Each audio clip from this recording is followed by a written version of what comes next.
Hi, I'm Pamela Toler, the author of Women Warriors, An Unexpected History, and this is Author's Voice.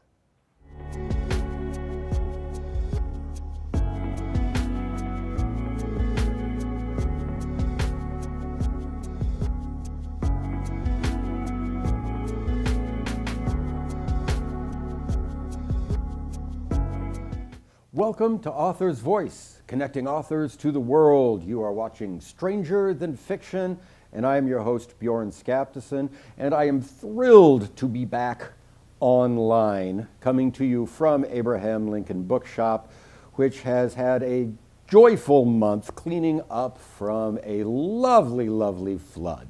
It was so much fun.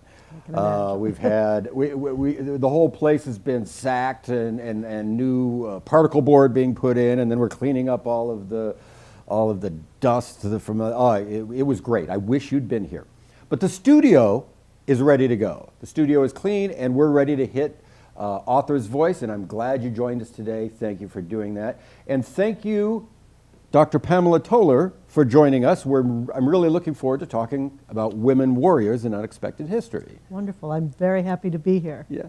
Well, just a couple of things for the folks at home before we get into our conversation. If you're watching this on Facebook Live, you can ask questions. Just use the comments section on the feed there to ask questions, and Dr. Toler will answer them for you. If you want to ask all the questions, it's up to you. I have questions that I can ask, but if you want to ask the questions, that's what Author's Voice is about, connecting you to the author.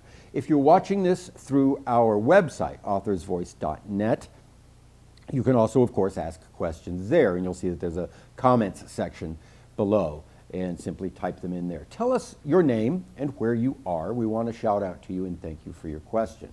Again, the book that we're looking at today, Women Warriors, An Unexpected History, comes to us from Beacon Press in Boston, and we thank them for publishing it and helping us get Pam Toler here. We are offering first editions of the book. It is 233 pages and illustrated, and if you order it, Pamela will sign it for you, and we will ship it out to you wherever you are in the world. Again, Pamela, thank you for coming to Author's Voice again. Good to be here. I certainly enjoyed it the last time I was here.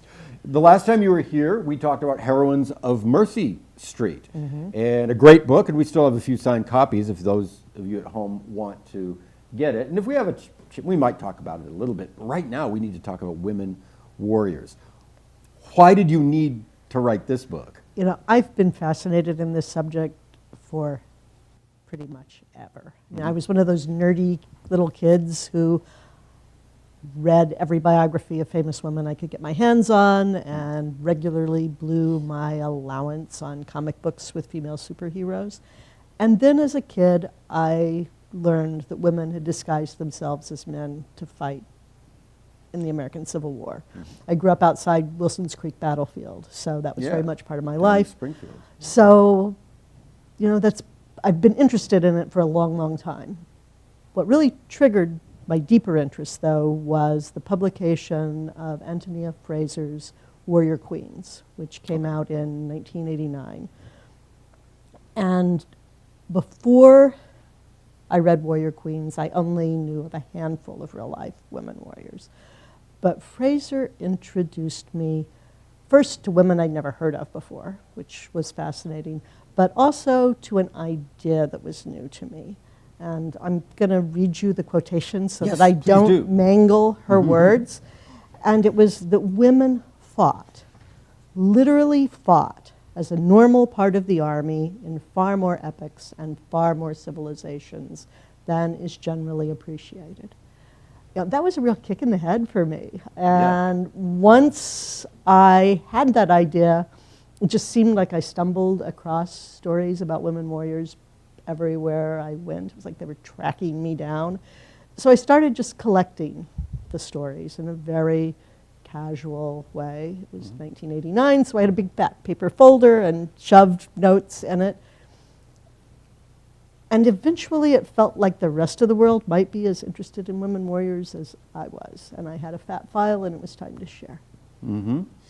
Well, I'm glad you did, but then it must have been something of a surprise once you started writing it, that you met all these people, and then you meet someone like the great John Keegan. Right. And let's bring him into the conversation right now, because he wrote something clear and concise. But John Keegan, the great military historian, talked a little bit about women warriors and said that female combatants, quote, were insignificant exceptions in military history of the world. And so, Keegan, why are there so darn many exceptions? Well, and first, Keegan is a great military historian. Yes. And despite the fact that I keep coming back to that quotation That quote throughout is the wrong. course of the book, He's right about other he's a things. wonderful person. Even the book that is from is a wonderful book. Mm-hmm. But that is just absolutely wrong. But I think the reason it's easy to come to that is if you look at individual women warriors in only their own context, a lot of them are exceptions in their time and place. But that doesn't mean they're exceptions over the course of history. If you look at them across time, across geographical borders, not just looking at individual women, then you start to see that they may be exceptions in their own time and place, but they're not exceptions across the course of history. Right, which brings up history. And again, we can still talk about Keegan, because he's the one who chose to write those words. But also, so Keegan gives us, and we would hope unconsciously, engages in this sexist narrative that cuts women warriors out of history. But he's not the first one to do it. And he's basing his research and stories on all the way back to ancient texts. Absolutely. Herodotus. And Herodotus talks about women warriors and then cuts them out of the story as well. There's something about the way men have written history that have continually done this over and over again. And I'm not going to blame it on men, actually. I'm going to blame it on a larger cultural narrative. Yeah. And I think it is easy, again, if your cultural narrative tells you women don't fight, and even more if it tells you they shouldn't fight, then it's very easy to let your eyes skip over them.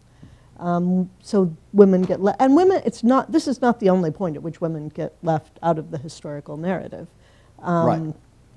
It's also very easy to forget that women coded for NASA or Yes. painted in the Renaissance. You leave women out because you don't think they belong, and then the next person who comes along doesn't find them in the narrative. So you assume they aren't there. Now, realistically, a book like this requires me to work with a lot of secondary sources and translations from a lot of primary sources. And the one thing you begin to find over time is the women are there in the footnotes. They're there but not acknowledged as warriors. There are plenty of scholars who know about a particular woman in a small way, but not necessarily focusing And they're on them. intrigued enough to put her in a footnote, To put her in a footnote. but not to write about her. And sometimes it's hard because the sources are not necessarily there. A lot of the women I write about in this book, I write something that's almost as long as the primary source that we have. Or in the case of Hua Mulan, the ancient Chinese warrior, who in fact may not have been real, we just don't know. We have 300 words for her, tops. I certainly wrote more than 300 words in writing about. So part of it is that the sources are scant. Part of it is that they are, twisted isn't quite the right word, but let's say slanted. There is a tendency to turn women warriors into bad people. There is a tendency to either assume that they didn't like men, or they liked men too much, or they killed babies or whatever the bad thing is. You know, if a woman is winning regularly in some cultures, the other side immediately begins to say, well, she must be a witch, because how else is she I winning? even thought about that. That's sort of that witch in the fantasy story. It's always this malevolent woman who is easy to use as the bad character. Right. And copy and paste over to history. Right. And it happens again. And so you've got sources that are already a little scanty. And sometimes our primary sources don't look like primary sources from a modern perspective. Sometimes our primary source is written 100 years after the fact. Right. And then you've got some people that the main thing we know them from are physical remains. So you've got these small sources, and then you have a historian who comes along, who's a historian that in a style that we recognize, and they're saying, you know, I'm looking at these sources, and maybe she didn't exist. Or maybe she didn't do what our sources actually say that she did. And again, if you're looking at just a single woman, it's easy to say, well, you know, maybe.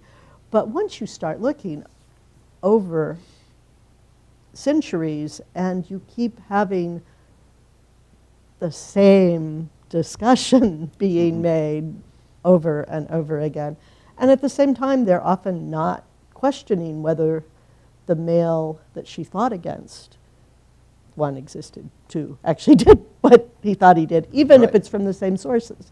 So we've got a problem of sources, then we've got a problem with interpretations of those sources. And it all filters through this sense that women don't fight, they don't fight men, and the only cases where they do are insignificant exceptions. Right. So that I think that I was glad to take a little bit of time just with that intro, because this is a world history. Yes. But it fits very much into not just the events, true or false, supported, unsupported, of the women you write about. It says a lot about the way we have written history over time. And I'm glad that in some ways, you haven't made this a polemic, but in some ways you argue, you know, these women have not been treated the same as men over time. Well, let's jump right in, though, to your research and your writing on these, and at least meet some of these women. First of all, what was the criteria when you started to define a warrior? Because you can certainly use warrior metaphorically for all women doing a women. lot of things. Yeah. And I actually started with women for whom battle is not a metaphor. That was my beginning definition. And obviously it had to be refined a little. In the case of frontline warriors, individual heroines, it's pretty clear, unless the sources are fuzzy, whether someone's fighting or not. And I wanted someone who, in the case of a frontline warrior, literally was handling a weapon and was engaged in something that looked like a war. Didn't necessarily have to be part of an army, because realistically, over history, lots of people have fought in wars who have not looked like a modern army. Got fuzzier with commanders, because there's a wide range of what gets described as a commander, from someone who's literally leading troops into battle to someone who's cheering them on. And I ultimately came down for commanders that they needed to fit the definition of a combat commander who is with the army, may not be actually going into battle, but is involved in strategy, is a critical command figure. And as a result of that, some people that I went into it thinking I was going to write about didn't quite make it, yeah? Yeah. A couple of those broke my heart, because, you know, they may, in fact, in real life have fit that definition, but the sources that were available to me did not make it clear that they did. And then in some cases, as you alluded to before, some of these women don't appear in any textual sources, but we have archaeological Right.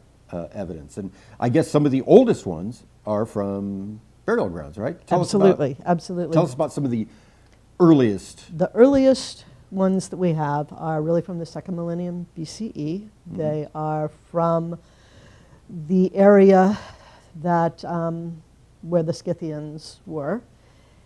And they are women who are buried with the accoutrement of a warrior of the time and who have the wounds that suggest they used those weapons. That's Okay. one of the arguments that comes up later. It's like, well, she was buried with weapons, but we're not seeing wounds. So, this oldest one who's buried clearly was wounded in Right. combat, and she is buried with her weapons. And that part of the world is pretty interesting because, you get this the second millennium BCE, this woman, 500 years later, roughly, you get a lot more of similar burials. And it's the area where Herodotus says the Amazons came from, which is fascinating because Right. you begin to think that Herodotus may have been the father of lies, but it may not have all been lies. Yeah. But it's fascinating. That part of the world in particular seems to have been very friendly to women warriors and over a long period of time. So if the Amazons are a myth, they might have been a myth based on something yeah, that somebody saw. right, based on women who were actually fighting. Right, right.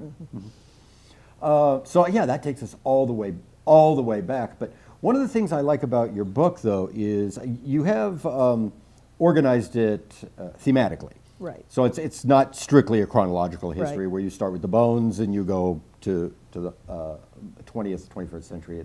But what you've done thematically is you've divided the chapters into, I think of them as genres. What are the classifications that these warriors fall into? There's angry widow, protective mother, Right. adventurer, pirate, stuff like that. How did you arrive at these genres? I didn't start out with them because I didn't want to take the evidence and squash it into something.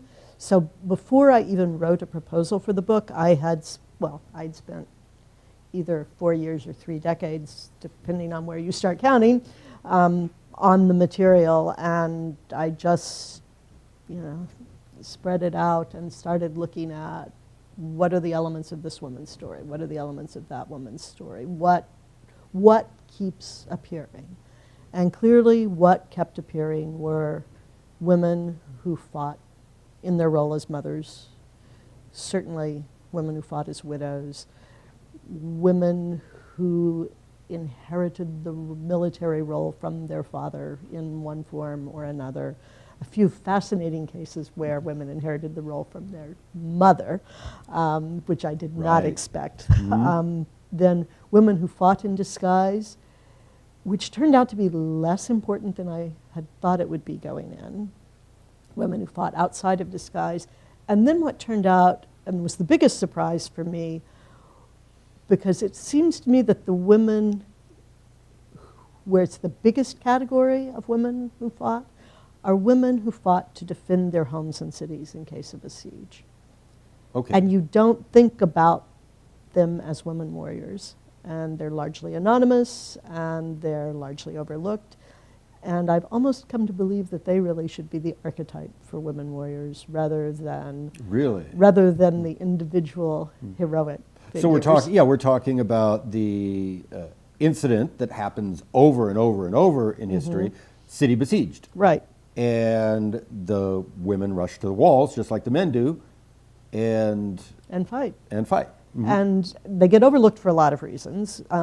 One reason is that the first jobs that women do in sieges can be seen as being an extension of women's work, carrying food and water to the walls, tending the wounded, what I like to think of as housekeeping, where they're helping rebuild a wall that's been knocked down there. an extreme form of housekeeping, and yet housekeeping nonetheless. But they also fight.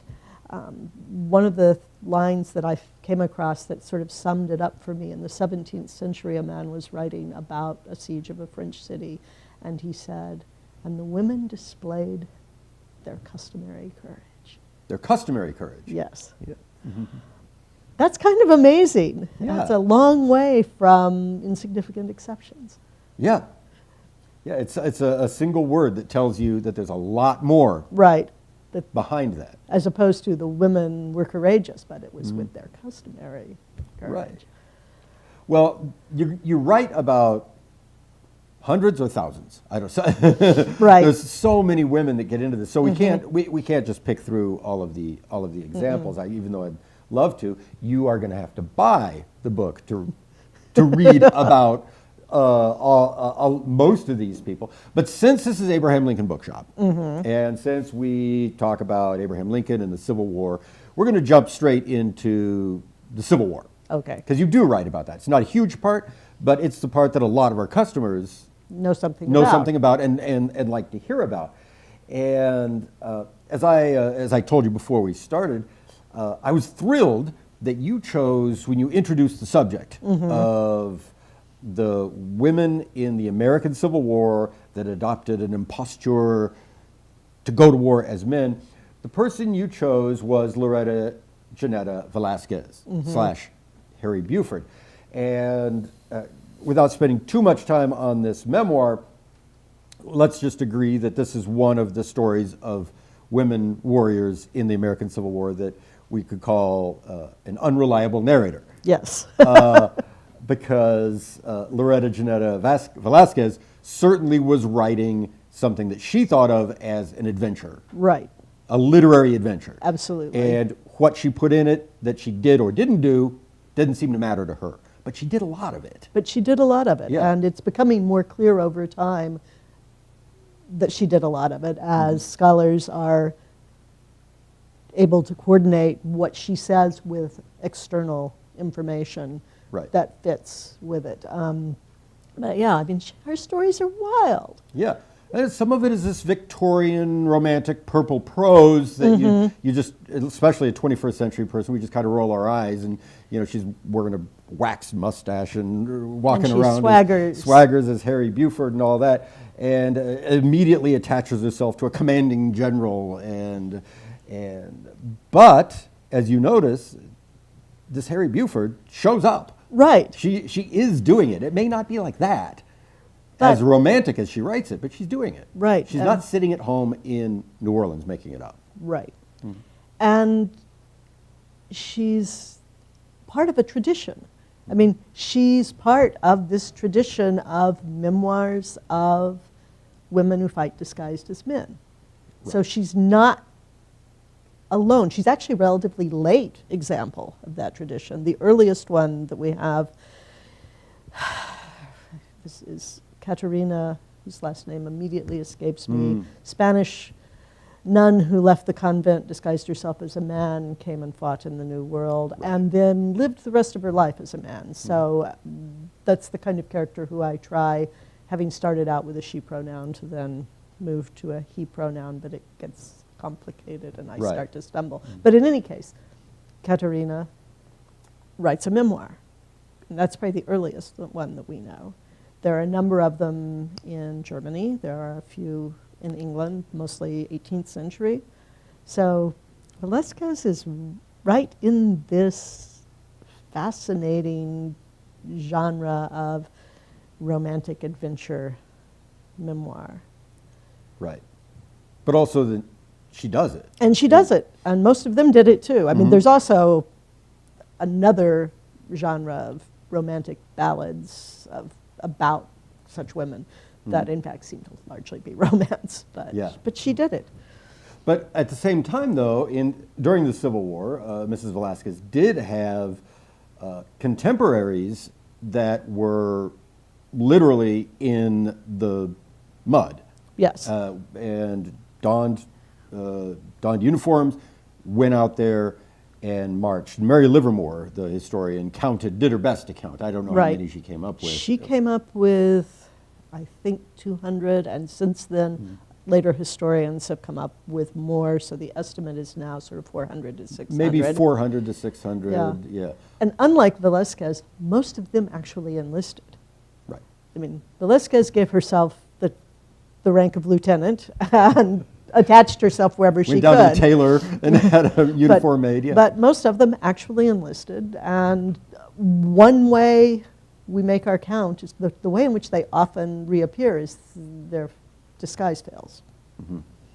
So there may have been more that we don't know about. If they didn't get caught. If they didn't get caught, we didn't know about and we didn't know about them. And there is this romantic tendency to say, there could have been thousands, we'll never know because they couldn't be caught. My guess is there are still hundreds. Right. It's a hard thing to do. Right, and this also brings up something that you brought up about pronouns and Yes. changing and where the gender starts to bend a little bit. And for instance, one of Illinois' most famous is Albert D.J. Cashier, who went on to live the rest of her life as a male. Right, and so when I talk about Cashier to the limited extent that I do, and it may have been in an article not here, I usually try in those cases to have the first he be in quotations just to make it clear that it's not a typo, and then thereafter to refer to anyone whose decision was to live as a man, period. Right. To honor that. And I don't know how well I succeeded, and I apologize to anyone who finds that I made errors with that in a way that they find offensive. Right. Now, to what extent, let's also bring up, this is a great chance to talk about Heroines of Mercy Street. Okay. Which is your previous book or one of your previous books? It is my previous book for adults. I've often also written a number of books aimed at school audiences. Right. But a couple of years ago, Dr. Toler wrote us this companion piece to the television program Mercy Street. And so you wrote about a lot of these nurses Yes. Fighting or serving in the hospitals, serving in a job that would be considered a military job if it were a later generation. To what extent do you think of like the nurses, the women who served as women in the Civil War, how do they fall on your grid of women warrior?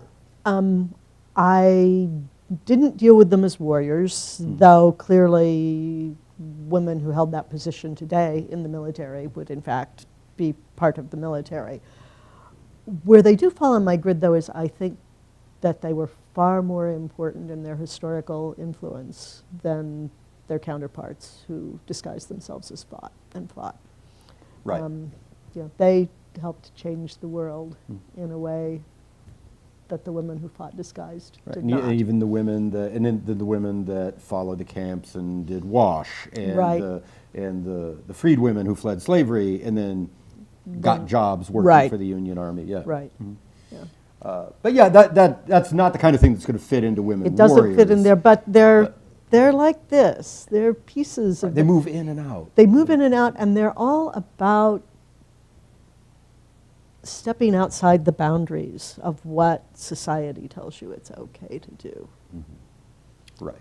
And that isn't true for all of my women warriors. Some of my women warriors are doing exactly what society says they can do. But in this case, both the nurses and the women who disguise themselves as men are doing that same thing.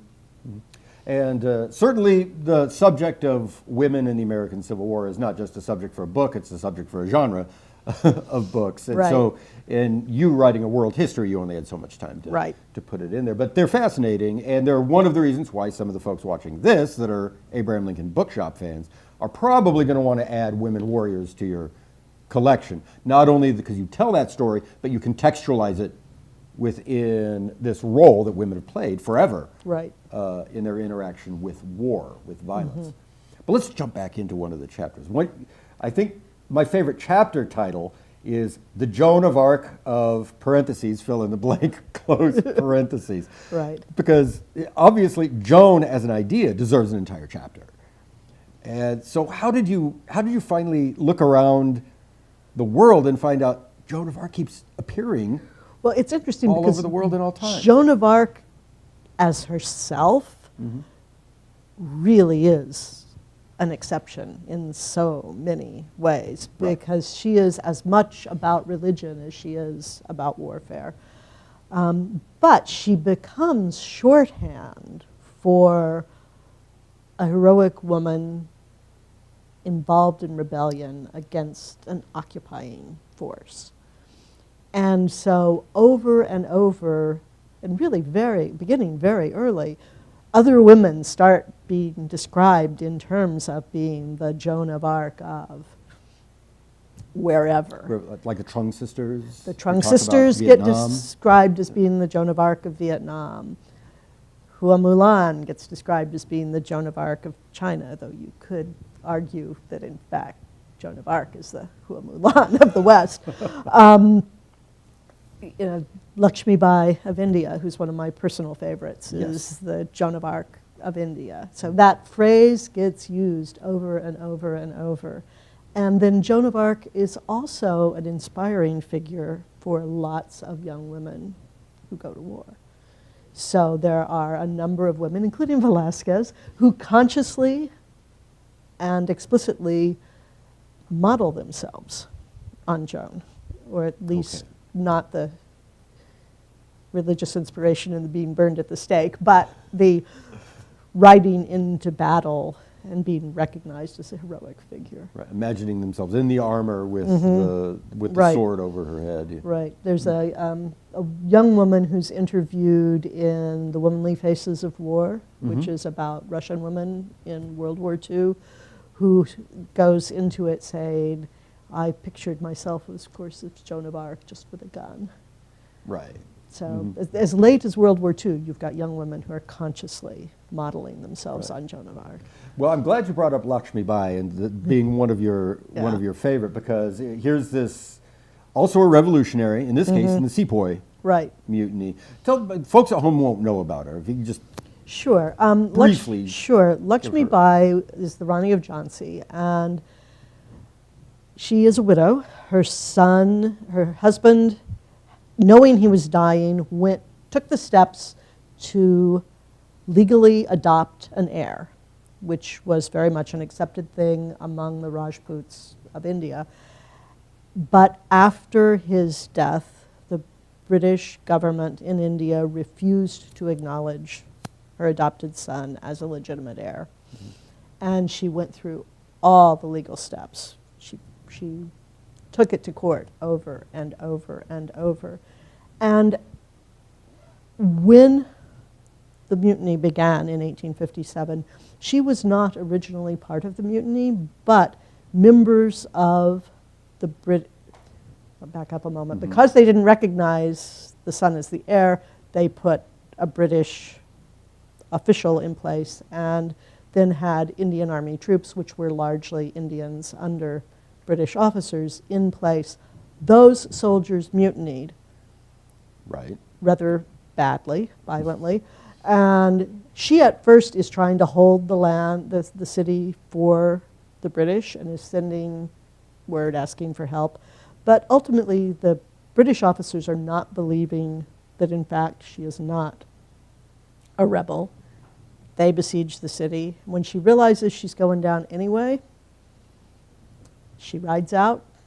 And the texts always describe her as with her 10-year-old son on her back, which is just nonsense. If you've spent any time with a 10-year-old boy, you know she was not carrying him on her back. But she rides out. She joins up with several of the other mutineers. She fights well, leading her troops. She ultimately dies in battle. And she gets a really interesting reaction from the British. A lot of the British newspapers call her the Jezebel of India. But Commander Rose, who fought against her, described her as the first man among the mutineers. The first man among the mutineers. And again, that brings us back to how men choose to talk about women fighting. To call, and again, he might have been thinking to call her the first man denigrates. It's both. It is both saying she was good at this, and it's also saying These other guys, not so much. Yeah, So right. it's a two-edged insult. Well, we do have a question that came in from the internet, and Joseph in Albany, New York asks it. Thank you very much, Joseph. And first, he recognizes that Israel has universal conscription, although they have not always put women in the front line, and wants to know which societies in history have accepted women into their armies as women. And thank you, Joseph. That's a great question, and there are actually more of them than you might think. And I'm going to try to describe the ones where you've got something that actually looks like an army. There are a couple of qualifications. Nomadic societies and horsebound societies tend to be better at allowing women to fight in their armies. And I think it's largely because the horse ends up being something of an equalizer for physical fitness. But two strong examples of women fighting as women in armies. First are the female regiments of the West African Kingdom of Dahomey, which are 18th and 19th century, and they are all female regiments that have their own female officers. Right. They fight with machetes, they are rifle women, they are excellent and terrifying warriors, and they finally lose to the French in the 19th century, late 19th century. And universally, the French who report on them report on what astonishingly good fighters they were. Okay. So that's one culture. Much later, actually not that much later, but much more westernized, is the Women's Battalion of Death in World War I in Russia, where the provisional government, which is after the Tsars but before the Bolsheviks, the provisional government allowed several all-women regiments to be formed. They fought as infantry, and they largely were formed with the hope that they would shame male soldiers into getting their act together. Okay. At that point, World War I had been going on for a while, Right. and the Russian troops had just suffered.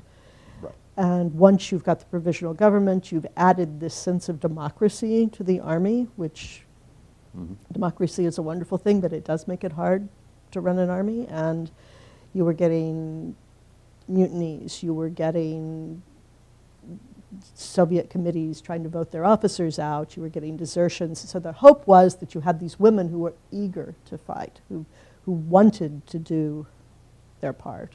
And one of them who joined said, you know, we really have more to do for Russia than just binding up men's wounds. They formed these regiments hoping that they would shame men into...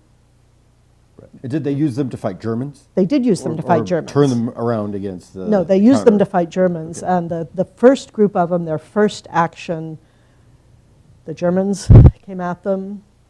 The men in the troop that they were assigned next to decided to have a meeting about whether or not they should respond, which went on for hours. Finally, this group of women who had been training and had fought to be able to even be in a regiment said, and rushed the Germans. They were followed by a number of men. They took several machine gun units and then held them for several hours until they ran out of ammunition. So these women were actually fighting, and that was their first experience of battle. Now, and in the next 20 years or so, you continue to see these Russian and Soviet governments employ all-female combat units. By World War II, we have a squadron of pilots. Right. Is there anything you thought of as unique in these Russian governments, Soviet governments, as opposed to? There are two things. Yeah. The sort of propaganda version is that, of course, they have already been talking about equality of women. So they've got a dogma in place for it. And there are clearly women who are saying, you said we're equal. That means we can be part of the army. But also in both World War I and World War II, the Russians are desperate. Right. And there is a point at which desperation means you let women fight. I mean, in World War II, you ended up with women in most of the combatants who were in units that were in some way attached to the army officially, often phrased as auxiliaries, but you Right. could almost tell, actually you can tell, the further away from danger they are, the less those women are allowed to do in terms of anything that might look like fighting. Right. Now, your book, we're going to run out of time pretty soon here. I'm sorry to say, 'cause I could go on. Your book does not get us to the American experience in Iraq Right. and Afghanistan. And I think that's good because we're entering a new epoch Right. of this. So I think that's a good reason. We now live in a time when female warriors are common on American battlefields. And we now have new memoirs. Didn't come out in time for you to use it, and you didn't want to cover that, but Brooke King has recently published Warflower, Right. A memoir of her time in Iraq. Mm-hmm. And it's not all happy. And it's the things that Right. women are running up against right now are some of the same things that women have always run up against with. Then recently I also wanted to mention Captain Rosemary Mariner. Yes. Recently died, the first Navy combat pilot, and the salute, the missing man Right. salute at her funeral was flown all by combat veteran female Right. fighter pilots. So there we go. We've moved into a new, I guess, a new epoch. But I don't want to ask you to comment on that stuff, but I also kind of do. So let's say, what does your study of the past possibly talk about the experiences of modern women warriors? I think one thing it tells us is that the argument that women are not able to fight is just not a good argument. It never made sense. It never had logic. It never worked, and the fact that in times of desperation, women have successfully fought consistently says, I think, why waste resources? If you have women who are able and who want to be part of the military, then why waste the resources that are there? And the young women I know who are in the military now, or the women my age who were the first class to go through the military academies, are extraordinary individuals. They are capable, they are fit, they are passionate, and you're just cutting your country's hamstrings to not use those people when they are eager to be used. Right. Patriots and valiant, capable fighters. And often from families with a long history of service. Right. So they're coming with a clear sense of what it is they're there to do. Yeah. That'll have to be another book. Yeah. Now, there's one, before we get into the final wrap up and all that, love this dust jacket. I love this dust jacket. And so who is the star of our dust jacket? Because people are going to look at the dust jacket and want to know who. Her name is Tomoe Gozen. Who? Tomoe Gozen. Tomoe Gozen, okay. She was a samurai warrior in shogunate Japan during the I'm not going to get it during my two families are battling for control, and I'm losing both their names at the moment. All right. And she is one of those warriors who, again, people say maybe she existed, maybe she didn't. Most of the sources that we have are from fictional sources, but they are also the main sources that we have for the war that she's involved in. And then that's a 19th century woodcut of her. Color woodcut, beautiful woodcut. Yeah, and she is the most famous of the female samurai warriors. Okay. See, just one thing we didn't get to. We didn't talk about the female samurai warriors. We didn't talk enough about the West African. Right. We didn't talk about Vikings. We didn't talk about the Vikings, right? Which is why you need to buy the book. And so we are reaching the end of our time. And like I said, as we've said all along, we're talking about Women Warriors, an unlikely history. It's published by Beacon Press and costs $27.95. Now, coming up on Author's Voice, very soon Abraham Lincoln Bookshop will be open as a retail establishment again, and we're going to continue doing Author's Voice maybe up to that time and then certainly afterward. Coming up on Author's Voice, on Tuesday, March 19th, I think, we have Brian Dirk committed to coming back and joining Daniel Weinberg to discuss The Black Heavens, and that's on A House Divided. And that is a program that was rescheduled from February 20th, but we think we've got Brian back on March 19th. 2 days after that, March 21st, Harold Holzer returns to Author's Voice to discuss his latest book, Monument Man, which is, and that's on A House Divided. And again, Harold will be talking with Daniel Weinberg about the great sculptor, Daniel Chester French. That's at 3:30 on March 21st. So ask questions online, order a signed copy of Women Warriors at authorsvoice.net. If you're watching this on YouTube after the event, we're going to throw this up on YouTube, you can still order the book, and we'll put a link underneath where you can order the book. So thanks again, Dr. Pamela Toler, for returning to Abraham Lincoln Bookshop and Author's Voice. Yes, we're not going to end right yet. One of my favorite marketing things I've seen recently, congratulations. To sell books, we always have to be imaginative. What do we have here, Pamela? This is a temporary tattoo, a Women Warriors temporary tattoo with the ancient Scythian design. I'm going to put one on my forehead. But I think that's a brilliant idea. So get Women Warriors and get your temporary tattoo of an ancient Scythian warrior. And thank you for coming back to Author's Voice. We're thrilled to be online again. And have a great day. We'll see you again soon.